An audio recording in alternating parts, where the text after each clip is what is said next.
नमस्कार। हिंदी कक्षा में आपका हार्दिक स्वागत और अभिनंदन। प्यारे बच्चों, आज हम एक बहुत मज़ेदार कहानी पढ़ने वाले हैं जिसे सुनकर आपको बहुत मज़ा आने वाला है। लेकिन कहानी को पढ़ने से पूर्व हम उसके लेखक से परिचित होंगे। आज हम पढ़ेंगे लखनवी अंदाज, जिसे लिखा है यशपाल जी ने। यशपाल का जन्म 1903 में पंजाब के फिरोज़पुर छावनी में हुआ।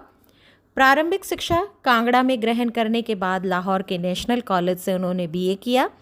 वहाँ उनका परिचय भगत सिंह और सुखदेव से हुआ।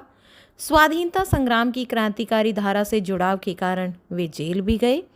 उनकी मृत्यु 1976 में हुई। यशपाल की रचनाओं में आम आदमी के सरोकारों की उपस्थिति है। वे यथार्थवादी शैली के विशिष्ट रचनाकार हैं। सामाजिक विषमता, राजनैतिक पाखंड और रूढ़ियों के खिलाफ उनकी रचनाएं मुखर हैं। उनके कहानी संग्रहों में ज्ञानदान, तर्क का तूफान, पिंजरे की उड़ान, वादुलिया, फूलों का कुर्ता उल्लेखनीय है। उनका झूठा सच उपन्यास भारत विभाजन की त्रासदी का मार्मिक दस्तावेज है। मतलब बहुत महत्वपूर्ण है उनका झूठा सच उपन्यास। अमिता, दिव्या, पार्टी कामरेड, दादा कामरेड, मेरी तेरी उसकी बात उनके प्रमुख उपन्यास हैं। भाषा की स्वाभाविकता और सजीवता उनकी रचनागत विशेषता है। आज जो हम कहानी पढ़ने वाले हैं, उस कहानी में यशपाल जी ने पतनशील सामंती वर्ग पर कटाक्ष किया है, जो कि एक बनावटी जीवन शैली जीते हैं।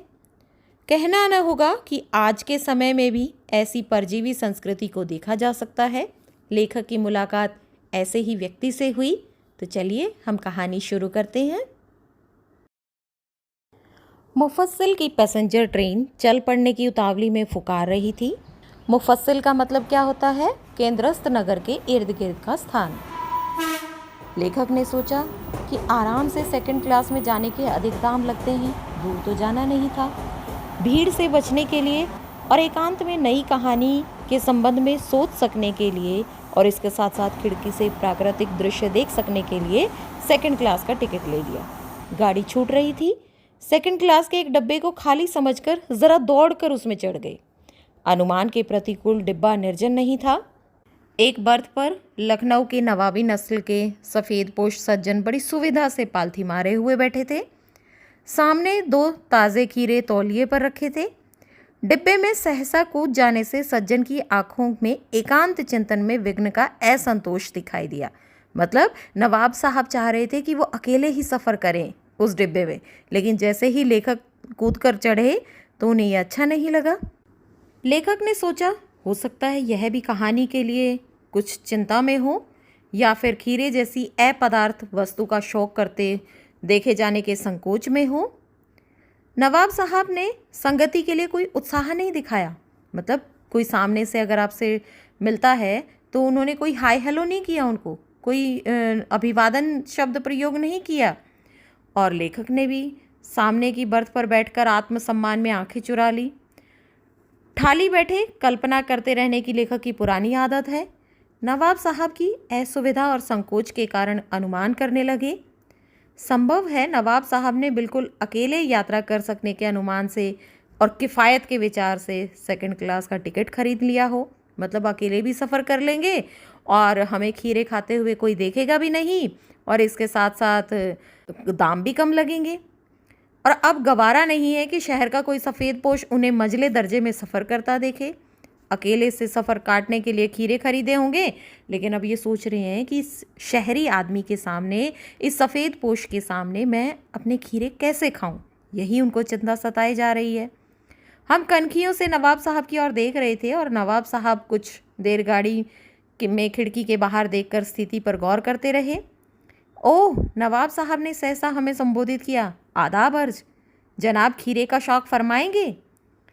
लेखक को बहुत अजीब लगा कि अचानक से ये क्या भाव परिवर्तन हो गया, और हम शराफत का गुमान बनाए रखने के लिए ऐसे लोग हमें भी मामूली लोगों की हरकत में लथेड़ लेना चाहते हैं। जवाब दिया, शुक्रिया, किबला शौक फरमाए, मतलब आप ही खाइए। नवाब साहब ने फिर एक पल खिड़की के बाहर देखकर गौर किया और ये सोचा कि लेखक तो अब कहीं जाने वाले नहीं है, तो चलो अपने खीरे भी क्यों छोड़े, खीरे तो खा ले कम से कम। तो उन्होंने अपनी सीट के नीचे से एक लोटा उठाया, खिड़की के बाहर उन्हें धोया, तौलिए से पोंछा, जेब से चाकू निकाला और खीरे के सिरे काटकर उन्हें गोदकर झाग निकाला। फिर खीरों को बहुत एहतियात से छीलकर फाकों को करीने से तौलिए पर सजाते गए। लखनऊ स्टेशन पर खीरा बेचने वाले खीरे के इस्तेमाल का तरीका जानते हैं। ग्राहक के लिए ज़ीरा मिला नमक और पिसी हुई लाल मिर्च की पुड़िया भी हाजिर कर देते हैं। नवाब साहब ने बहुत करीने से मतलब बहुत सलीके से खीरे की फाकों पर ज़ीरा मिला नमक और लाल मिर्च की सुर्खी बरक दी। उनकी प्रत्येक भाव भंगिमा और जबड़ों के स्फुरण से स्पष्ट हो रहा था कि उस प्रक्रिया में उनका मुख खीरे के रसास्वादन की कल्पना से ही प्लावित हो रहा था। मतलब खीरे जब नमक और मिर्ची की सुर्खी के बुरक देने के बाद कितने लजीज नज़र आ रहे थे, ये देखकर ही उनके मुंह में पानी आ रहा था। तो लेखक क्या कहते हैं कि हम कनखियों से देखकर सोच तो रहे थे मियाँ रईस बनते हैं, लेकिन ऐसे लोगों की नज़रों से बच सकने के ख्याल से अपनी असलियत पर उतर आए हैं। नवाब साहब ने फिर एक बार हमारी ओर देखा।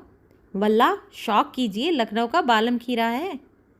नमक मेरे छिड़क दिए जाने के बाद ताज़े खीरे की जो चिकनी पनियाती फाके थी, उसे देखकर मुंह में पानी तो ज़रूर आ रहा था, लेकिन पहले इनकार कर चुके थे।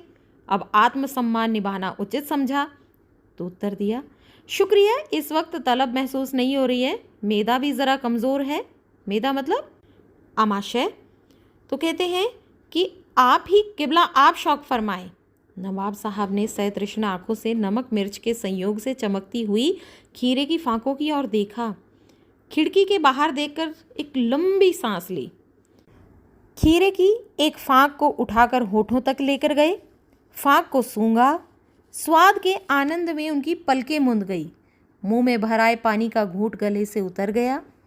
तब नवाब साहब ने फांक को खिड़की के बाहर छोड़ दिया। लेखक हैरान, अरे अचानक से ऐसा क्या हो गया? अभी तक तो इतनी तैयारी कर रहे थे खीरे के लिए और अचानक से इसने सूंघ कर ही फेंक दिया। तो नवाब साहब की इस हरकतों को वो बड़े ध्यान से देखने लगे।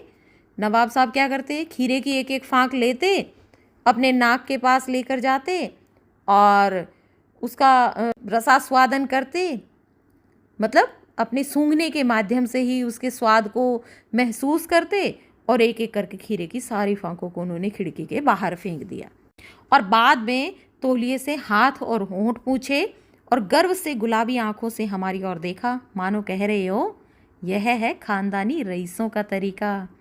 नवाब साहब खीरे की तैयारी और इस्तेमाल से इतने थक गए कि वो लेट गए। हमें तस्लीम में सिर खम कर लेना पड़ा। यह है खानदानी तहजीब, नफासत और नज़ाकत। मतलब क्या हुआ तीनों शब्दों का? तहजीब मतलब शिष्टता, नफासत मतलब स्वच्छता और नजाकत मतलब कोमलता।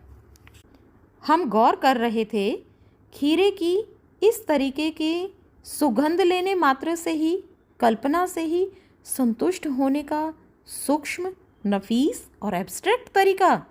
मतलब सूक्ष्म मतलब बिल्कुल बारीक सा, नफीस का मतलब क्या होता है? बढ़िया, और एब्स्ट्रैक्ट मतलब सूक्ष्म, जिसका कोई अस्तित्व नहीं होता है।